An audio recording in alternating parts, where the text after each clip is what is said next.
جن قبروں وغیرہ پر شرک موجودہ دور میں ہو رہا ہے اور ان کے متعلق تواتر سے یہ بات یعنی کہ جو ہمارے اس بالخصوص سب کانٹیننٹ میں کہی جاتی ہے کہ جی یہ بڑے جو ہیں مشہور اولیاء تھے اور بڑے یعنی اچھے لوگ تھے اور انہوں نے ہی مسلمان کیا لوگوں کو ساروں کو، تو یہ آپ کیا سمجھتے ہیں کہ مطلب ہے آج کے لوگ جو کر رہے ہیں کیا اس کی ذمہ داری ان پر عائد ہوگی جو کہ 400 500 800 1000 سال پہلے دنیا سے جا چکے ہیں؟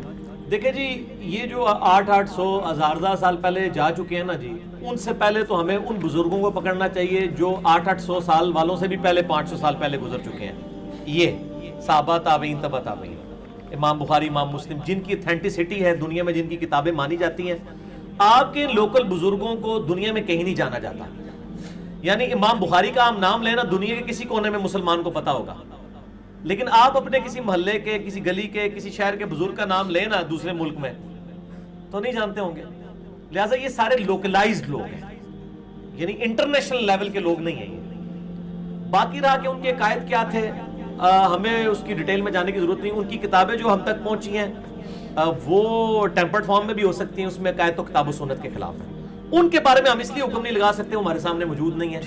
عین ممکن ہے ان کی کتاب ہی نہ ہو۔ کتنی گستاخانہ عبارتیں میں نے ہائی لائٹ کی ہیں مسئلہ 71B کے اندر، انڈیا اور پاکستان کے بزرگوں کی 19 گستاخانہ عبارات کا تحقیقی جائزہ۔ اگر ان کی یہ ضد ہے کہ یہ کتابیں ان کی ہیں تو یہ بڑا خطرناک معاملہ ہو جائے گا۔ ہمارا موقف یہ ہے کہ جو مر چکا ہے اپنے انجام کو پہنچ چکا ہے، اچھا یا برا اللہ تعالیٰ کے سپرد۔ ہم کسی کے بارے میں کوئی نیگیٹو بات نہیں کرتے اور کسی کے بارے میں ایسی پازیٹیو بات بھی نہیں کرتے کہ کل کو ہمیں اللہ کے حضور جواب دے ہونا پڑے۔ ہم خاموشی اختیار کرتے ہیں۔ ہم آج کے دور کے لوگ جو عقائد لے کے آئیں گے ان کو کتاب و سنت کے اوپر پیش کریں گے۔ پرانے لوگوں کا معاملہ جو ہے نا وہ ان کے ساتھ رہنے دیں۔ آپ تعلیمات کو ڈسکس کریں کہ یہ تعلیم ہے۔ ہم تو کہتے ہیں ان کے بارے میں جو چیزیں منسوب کر رہے ہیں وہ صحیح سند سے ثابت ہی نہیں ہے۔ آپ سے میں پوچھتا ہوں، اس دنیا میں سب سے بڑے بزرگ وہ ہیں جن کو سب سے زیادہ لوگ مان رہے ہیں۔ انسانوں میں وہ بزرگ کون ہیں؟ حضرت عیسیٰ علیہ نبینا علیہ السلام۔ ہمارے نبی علیہ السلام کو کم لوگ مانتے ہیں کیونکہ عیسیٰ ابن مریم کو 2.25 ارب عیسائی بھی مان رہے ہیں اور 1.5 ارب مسلمان بھی مان رہے ہیں۔ ان کے ماننے سے مراد as a personality, as a prophet جو بھی ہے اس میں ٹیمپرڈ فارم میں لازم۔ لیکن دنیا میں سب سے زیادہ شرک کس کے نام پہ کھڑا ہوا ہے؟ عیسیٰ علیہ السلام کے نام، بیگوٹن سن آف گاڈ، گاڈ انکارنیٹس، یہ سارا کچھ بولا جاتا ہے۔ لیکن کیا عیسیٰ علیہ السلام کے بارے میں ہم یہ کہہ سکتے ہیں کہ نعوذ باللہ ان کی یہ تعلیمات تھی؟ قطعاً۔ اگرچہ ان کی طرف منسوب تعلیمات شرکیاں ہیں لیکن قرآن ان کے دفاع پہ کھڑا ہوا ہے۔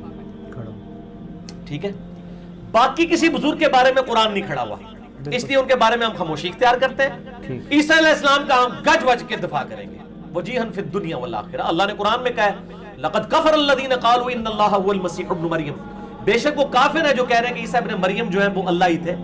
وقال المسیح، جبکہ مسیح تو خود کہتے تھے یا بنی اسرائیل اعبدوا اللہ ربی وربکم، اے بنی اسرائیل عبادت کرو اس اللہ کی جو تمہارا بھی رب ہے اور میرا بھی۔ انہ من یشرک باللہ فقد حرم اللہ علیہ الجنہ ومأواہ النار وما للظالمین من انصار، بے شک جو کوئی شرک کرے گا اللہ نے اس پہ جنت حرام کر دی، اس کا ٹھکانہ دوزخ ہے، وہاں اس کا کوئی مددگار نہیں ہوگا۔ عیسیٰ ابن مریم کی طرف سے تو میرے رب نے گواہی دے دی ہے، عیسیٰ ابن مریم کا دفاع تو میں ہر جگہ پہ کروں گا۔